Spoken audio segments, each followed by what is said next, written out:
Hello and welcome to French Property Renovations, and today you find me somewhere different, and I couldn't help myself, but I've ended up buying a second house, and that's probably why I put the other one up for sale, because it's so much work for one person. But anyway, I thought I'd share with all those people who've been following me on YouTube what it is I've bought, and we'll go from there. So behind me you have the farmhouse which I've bought, the barn, which I think is a wonderful and beautiful barn, and it's the land up to the conifers, the row of conifers, and all told there's 1 hectare with this property.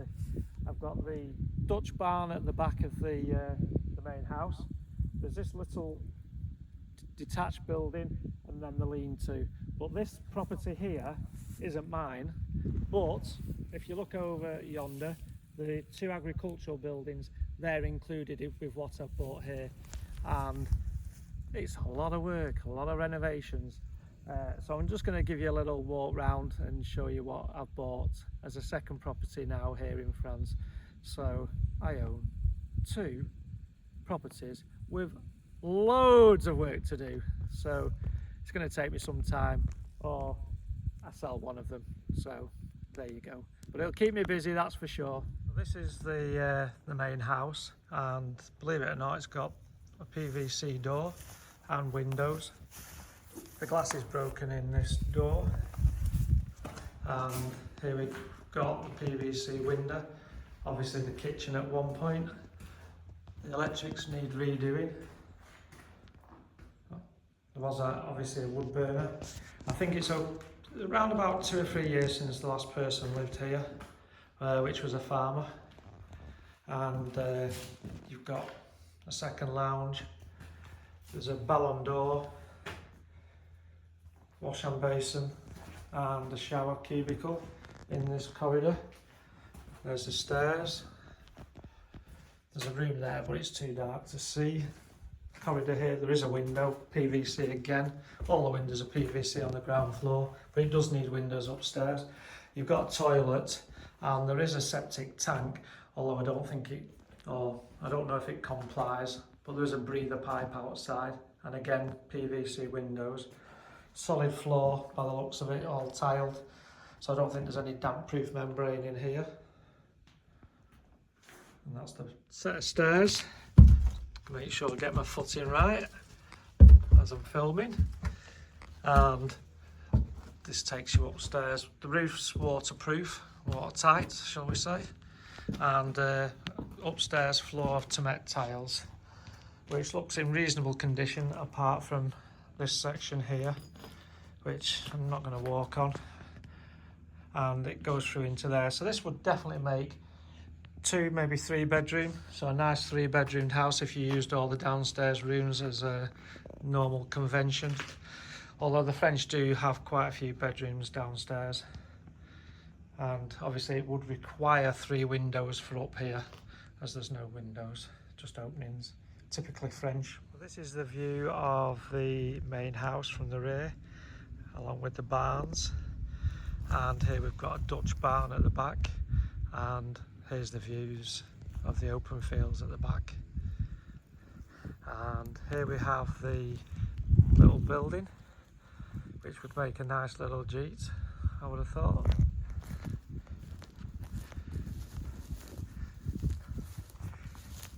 It's nice if you're renovating, you can do little ones like this, little projects like this all in one go, because it's a small building, makes it easier.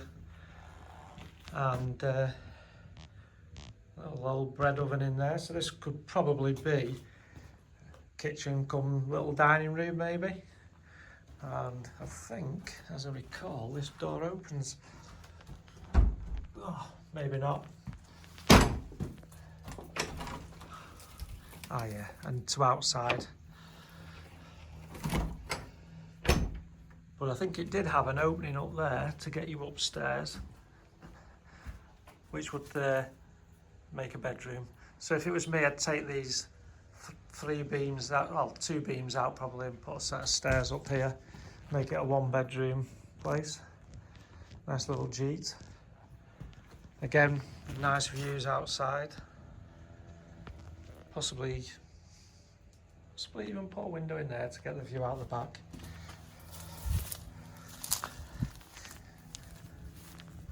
And that's opposite the main house, probably 8 metres apart, and with a couple of little window openings upstairs. And then obviously there's the lean-to there, which are a good set of little outbuildings, somewhere to keep your lawnmowers, etc. But then this building here, this is a curious building. This one isn't owned by me, but then the barns over there, the green barns, are owned by me. But this would be nice if you could buy it, because it's had a new roof on it, new guttering on it, but when you come inside, you basically at new roof, 4 walls. So this would make a nice 2 or 3 bedroomed house for sure. Rental potential. You just have to find out who owns it and maybe put an offer in on that one. And there is also the little house across the road there that's again empty and ready for renovation, and that's had a new roof put on it as well. So I'm hazarding a guess that the original farmer who owned the whole complex owned that house, the house behind me, which we've just looked at, barn, I think it's more so, and he's split it up and sold it to originally probably a French farmer and rented him the land. Now, this is the reason I bought this particular property, the barn. The barn is around about 30 metres long and will probably make 4 houses if you were in the UK. This one is extra special here in France because most of them are just square boxes, whereas this one I think has way more character.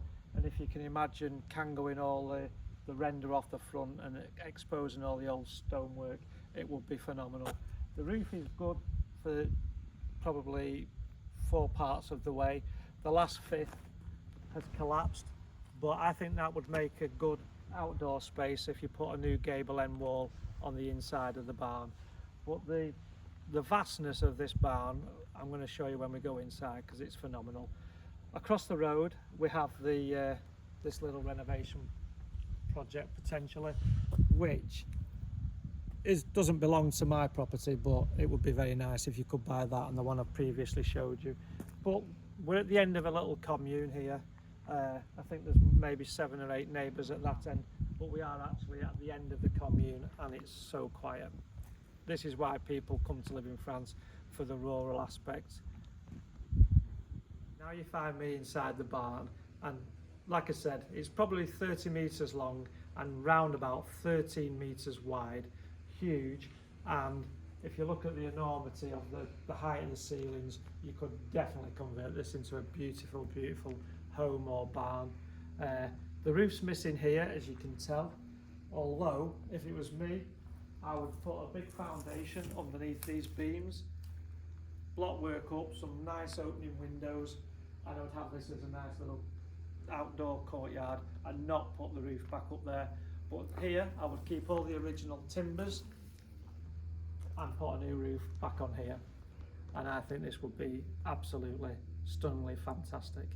We've got where the animals used to be on the ground floor, and some big old original doors there falling down, and upstairs there's a big gable wall there, but there is another part of the barn behind that wall. Now you find me in the upstairs part of the barn, and that gives you a bit of a perspective from upstairs.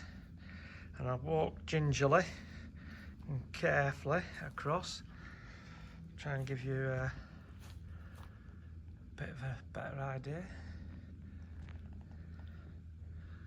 And there's one of the windows that look to the rear of the property, and there's the opening that takes you into the final part of the barn, and I'll walk through there, and you've got another section here at barn.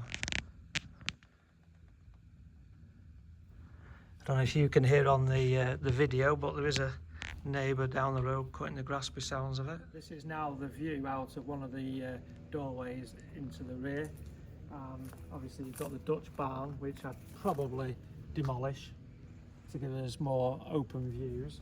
And if you come here, the land goes as far as the fencing, so it's not that far, it's definitely maintainable, and up to the oak tree in the corner and around the barn.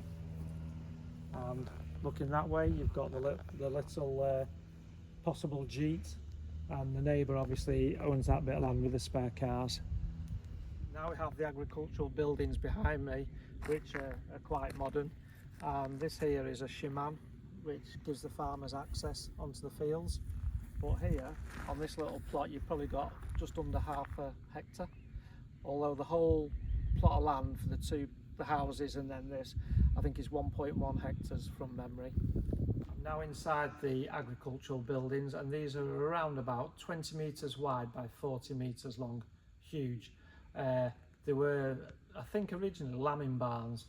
If you look at the steelwork that's on here and on this one, basically for the sheep to be lambing in. And they're insulated on the roofs, so they'd be good for storing tractors, diggers, you name it, or even having as a workshop. I think these are around about 40,000 euros to have constructed, thereabouts, in today's market. And they've had electrics in it and the lights, but it's obviously been taken out at some point. But they are very usable and very modern. No asbestos in them, so you'd be good to go on these.